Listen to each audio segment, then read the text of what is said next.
Сәлем достар, менің каналыма қош келдіңіздер. Видеоны көрместен бұрын каналыма тіркеліп, қоңырау шағын суретін баса кетуді ұмытпаңыздар.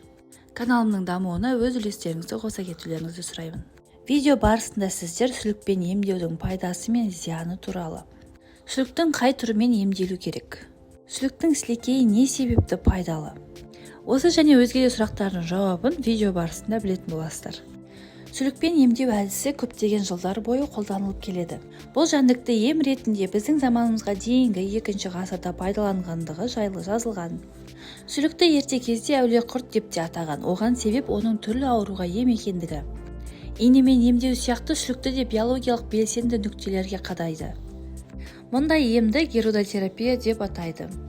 Бұл термин латын тілінің герудина деген сөзінен аударғанда сүлік дегенді білдіреді. Қазіргі таңда сүліктердің 400-ге тарта түрі бар. Алайда олардың ішінде медицина сүлігі ғана емге пайдаланылады.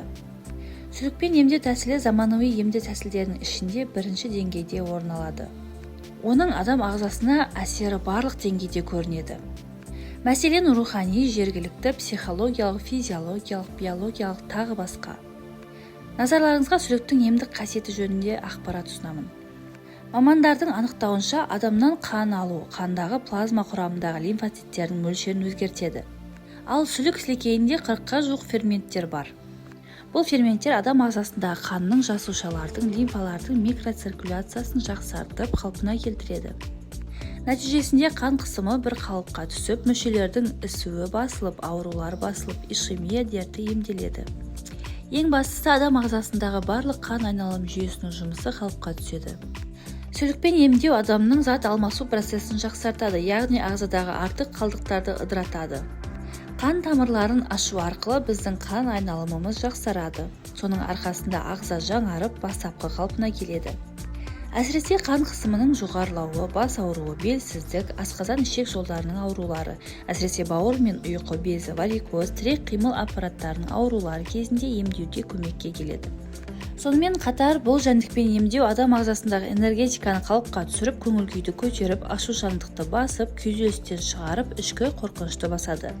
Жұмысқа деген қабілеттілігін ашып, жыныс жолдарының жұмысын жақсартады екен.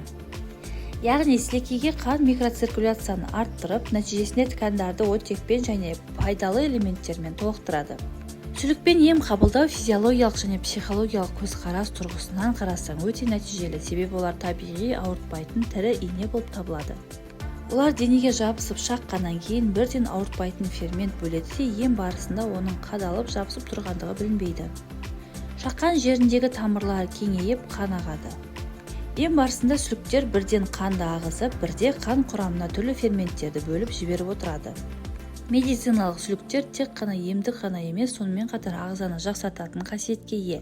Сол себепті оларды косметологияда өте жиі қолданады. Сүліктер созылмалы және өткір ауруларды емдеуден бөлек, сүліктер бүкіл ағзаға пайдалы әсер етеді. Қан айналымын жақсартады, қан қысымының сапасын жақсартады, ісініп және веноздық тоқырауды кетіреді. Иммунитетті күшейтеді, дене токсиндерден тазарылады, метаболизмді жақсартады, атеросклероздың дамуы баяулайды. Емдеуге көбіне белсенді және аш сүліктер пайдаланылады. Олар сағатына 10-15 мл қан сорып үлгереді екен. Сүліктер әдетте белсенді нүктелерді өздері тауып алады, бірақ кейбір жағдайларда оны дәрігер бағыттап береді.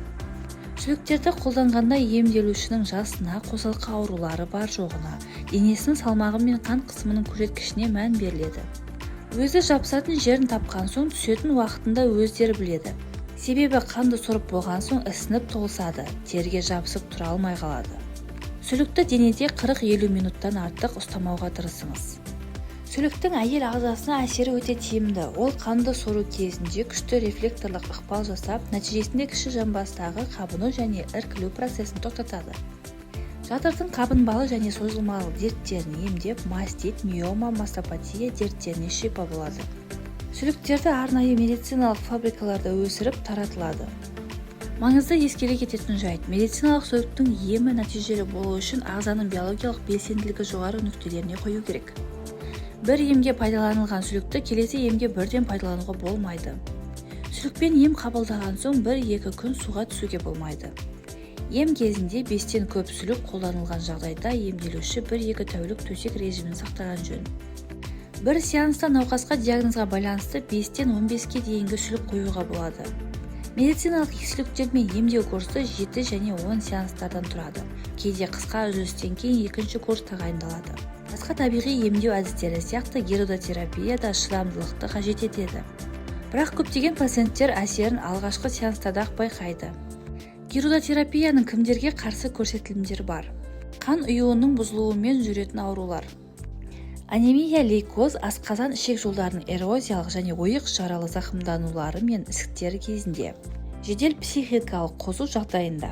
Алкогольдік мас күйде және жүктілік кезінде шүлікпен емделуге болмайды.